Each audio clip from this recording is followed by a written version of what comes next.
Welcome back to another week of racing. We are at Brands Hatch this week, and it yielded so much fighting. It has by far been my favorite of the 2 weeks so far.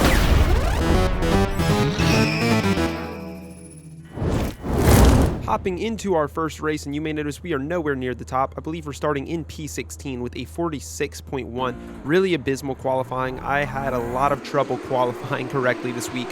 The yellow car on my right manages to get around this car number 10, and I kind of get locked behind him. Car number 19 behind and sends it up the inside, so we're down to P18 just about immediately. Gonna look to fight this one around the outside. Don't really manage to hold any type of tight line there, so lose that position. Almost losing another position. A car ahead going into the dirt, and that's going to end up causing some mayhem. Fortunately, we are just about able to survive that, tucking to the inside and getting around a lot of shit going on. Number 10 running into the back of the guy, rejoining the track, and then driving some people off. We got through there super safely, along with car number 8, who is right by our side, so our fight continues, and we end up just backing off and letting him have that position. We gained quite a few positions from that, all of that mayhem, so I think crossing the line here, we're actually in P14, so gaining 4 positions from all of that. Pretty happy with that. Settling behind, this is about 4 laps later, and car number 8 and myself are beginning to catch the rest of the group as it kind of compresses. He sends a dive up the inside on car number 21's very small lockup, manages to make it work. Car number 9 spinning off ahead, super easy to lose grip on that crested right-hander. Gonna follow 21 around, look to maybe fight for a position here, although I initially wasn't really thinking that I was going to force anything. I wanted to finish some races safely, cleanly, as the goal always is. You know, in the event that I ever get into real motorsports, I would like to be known as somebody who's able to finish a race. But this is not real motorsports. This is sim racing, and this is the time where I am going to end up taking some risks. 21 going a little bit deep, 8 possibly cutting him off there. Either way, it's not really going to matter. 8 gets spun out a bit there. We send it up the inside of 21, going into the downhill left-hander. Both make it work flawlessly. He gets a beautiful line around the outside, giving each other plenty of space. Heading up, and I thought one of us was going to back out here, but it definitely wasn't going to be me. So we end up going too wide into the final corner. Crested right-hander. Very tough to make an outside line work here and keep yourself anywhere near the pace of the inside car, so we end up losing a little bit of speed mid-corner, get a good exit, tuck in for just a little bit of slipstream, hoping that he was going to pull out and we could take the inside. He doesn't really do that though, stays very defensive. It takes a pretty nice line in through there too, meeting the apex but losing speed on exit. We look for a move into, I believe this is turn 2, up the inside all of the way around the little carousel, and we are going to make that one stick coming out of there. So up into, I believe at this point, P9. With the goal now being to put or to separate ourselves from car number 21 behind, really focusing on a medial line there. We don't want to go too deep and open up the inside, but we want to have a good exit. I feel like we did that successfully. Up ahead, car number 7 is going to lose grip on the downhill left-hander. We are going to pick up that position for free, so that puts us into P8. And starting from P16, we're up 8 positions. I'm feeling pretty good about this. I don't want to risk anything. I have put a gap to the cars behind. Drive a safe rest of the race, coming across the finish line in a P8, which I was honestly very satisfied with, considering my poor qualifying, almost getting destroyed at the end of that there.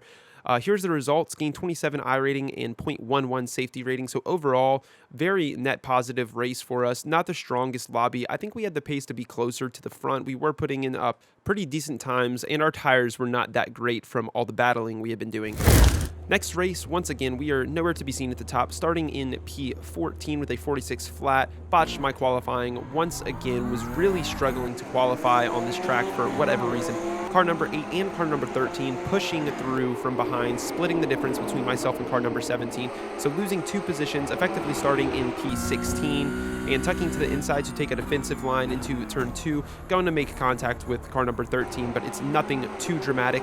Meanwhile, behind, car number 11 sends it from downtown. This guy gets kind of backed up. They both end up going into the wall, and you never like to see that, but you like it. You like to see it more when it's happening to somebody behind you. I don't know what's happening here. 14 just sends these guys flying off. We almost go into the back of this guy. Managed to snag quite a few positions there, and defending number 7 as we come into the final corner. He's actually going to have to end up taking a slightly evasive line to avoid going into the back of us there, as we did back him up a little bit to try and put space between us. Coming through the final corner and across the straight, we are going to cross the line now in P11 onto lap 2 with 13 and 8, the 2 guys who sent it up the middle. in the beginning of this race to gain those positions on the race start. 8 going into the dirt ahead of us. I am anticipating something to happen here, and sure enough, he goes very slowly through here. 13 takes a slightly evasive line. We manage to time it perfectly and slip right up the inside. We also have an advantage on the straight currently as 8 is recovering from that run through the final corner. So we're going to take the outside into turn 1. Let him send it deep. We cut underneath for a perfectly executed switchback, old switcheroo, cutback, I don't know what you want to call it. Going around the carousel, holding it tight. There's not a ton 8 can do there. He took a very narrow line. You kind of need to enter that one pretty wide if you want to make that work around the outside. Coming into the final corner, 8 is going to send it very quickly into the back of us, both of us losing speed.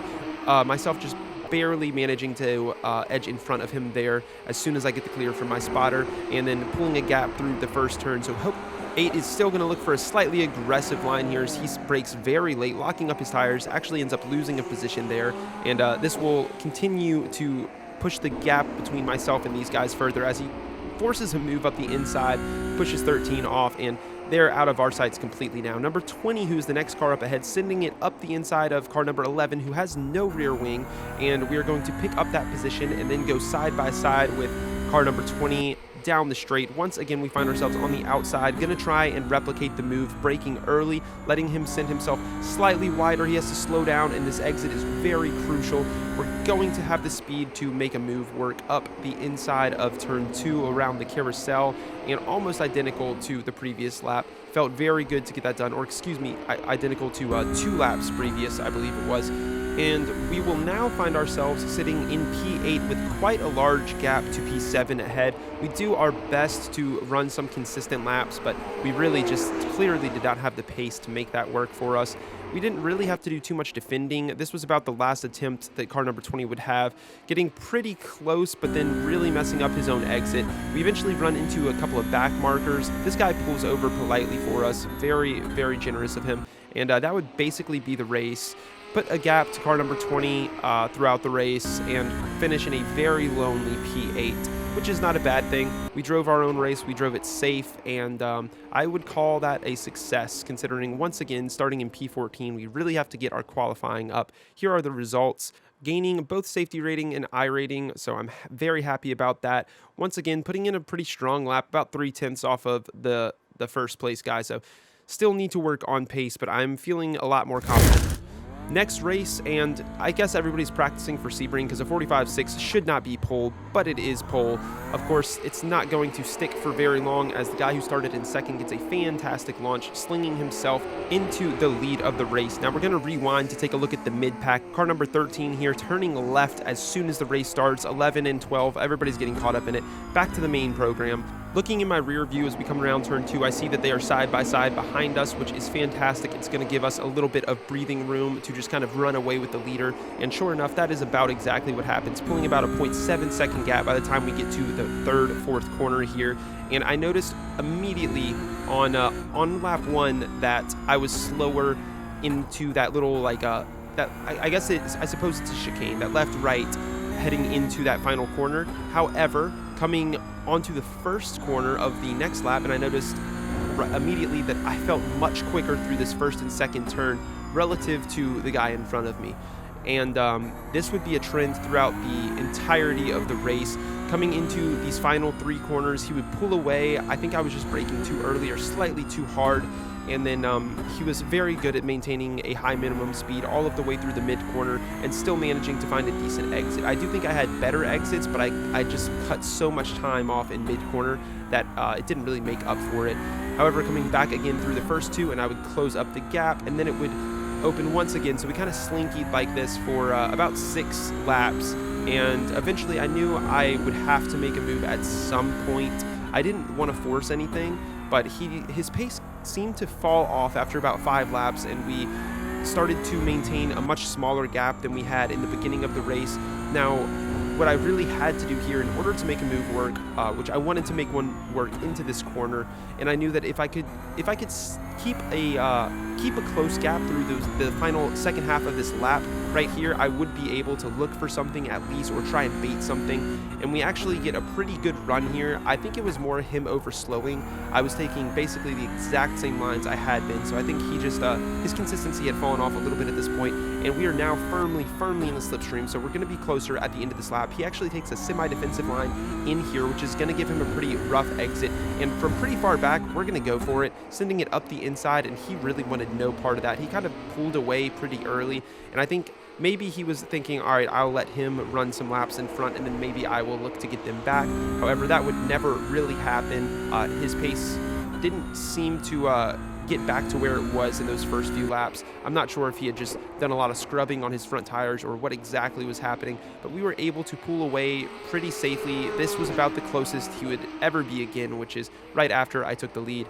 Fast forward about 15 laps here, so there's about 10 laps left in the race. You can see the gap behind is significantly larger than it was before. Back marker rejoining the track ahead of us. Another back marker who's I'm not sure why he came out of that corner so slow. I'm guessing maybe he was scared of the other guy rejoining, which is a valid concern and a valid fear. So he safely made that work, and he actually backs out here and lets us through as well. So thank you for that one. Next lap, catching up to car number, I believe this is car number 11, who is a back marker, hoping that he will pull over on the straight, as I was slightly concerned that maybe an incident would occur and we would end up losing first place, or that we would end up fighting. He would defend position. None of this would happen, as he just flies off into the dirt, giving a good old Mad Max impression over there as we fling past him. And the next back marker was probably about 6 or 7 seconds ahead, so we weren't really looking at running into anybody else. And by the time the race ended, that would be the case. Driving safely in our own race by ourselves, coming across the line to bring a win home for the boys at Slipstream, and parking it right in our little spot here that we love to finish our race in. Here are the results. It wasn't a high strength of field, obviously. This was one of our slower drives, and we still managed to pull first place pretty easily. So looking forward to racing against the faster guys again once Sebring is over.